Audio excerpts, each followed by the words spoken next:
Okay, Steve, looking at now the names atop the leaderboard, any one of these worth a nibble for you? I just find it amazing, guys. The man is 3 strokes back, and he's basically the favorite in Scottie Scheffler. Like, that's just next level stuff. And, you see, you mentioned Xander yesterday. He didn't go under what his prop was for strokes in that round. So, Joe, you've talked about the inflation based upon, or the overinflation based upon what somebody does in the first round. Now you get 2 rounds to see and then start looking at those numbers. I think everybody in the world is going to bet Scottie. I'm not going to take that bite, but plus 280 still, 3 strokes back is just nuts to me when you look at that. I'm with Steve. I mean, we talk about value all the time. Where is the value to be found? How are you going to find value in Scheffler when he's priced as a favorite, 3 shots back of a really good golfer with Colin Morikawa wedged in between? If there's any one of the 3 you got to be interested in right now, it's Morikawa. He's won this event before. He's gone big game hunting. He's been wildly consistent through the first 2 rounds. 5 under and 6 under. Not many bogeys on the card overall. He's in my portfolio this week. He's what I like to call the eraser. Because if he ends up having a tournament that leads to a win, it erases all the bad bets I made everywhere else. The one thing I did like about Morikawa and something that we've touched on this week, and that is this is a Jack Nicklaus course. And Morikawa is just so good playing on Jack's designed courses. So you like that coming in. Also, he's won a PGA Championship before. I came in, I had him in the top 5. So I'm sitting pretty right now. But I'll tell you what. How can you not, guys, how could you not love Scottie Scheffler coming in? I understand what you're saying about value, Joe, but man, after yesterday, all that this guy went through in the orange suit, handcuffed, now he comes in 45 minutes to get ready for his round, and he shot a 66. Are you kidding? What can this guy not do?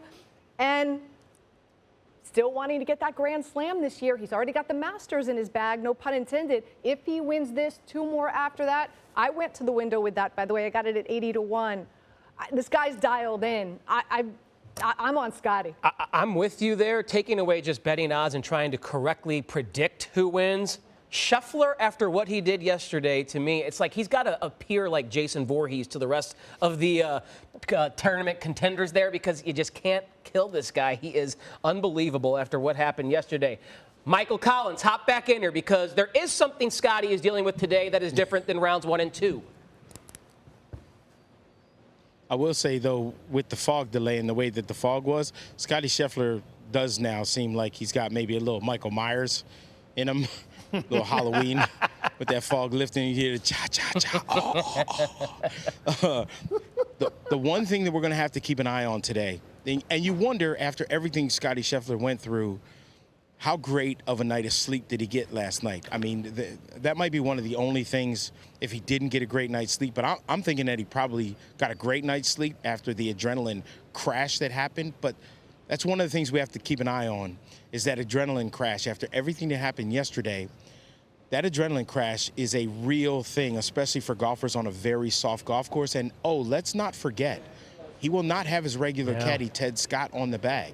So he's got a different caddy on, a sub-caddy just for the day, who's not a professional caddy, but who actually went out during the practice rounds and was practice raking bunkers, which is going to be a big deal, especially with the water that this golf course got yesterday. Now, that being said, Scottie knows how to do all his own yardages and whatnot, but just adding that into what he has to do after the adrenaline crash that's going to happen, after what his day was of a roller coaster yesterday, just something to keep an eye on, maybe not even on the front 9, but on the back 9. What do Scottie Scheffler's legs look like, and how much legs does he have left on that back 9? Okay, it's not a guarantee, though, that Scottie or one of the other 2 names atop the odds board right now win this tournament.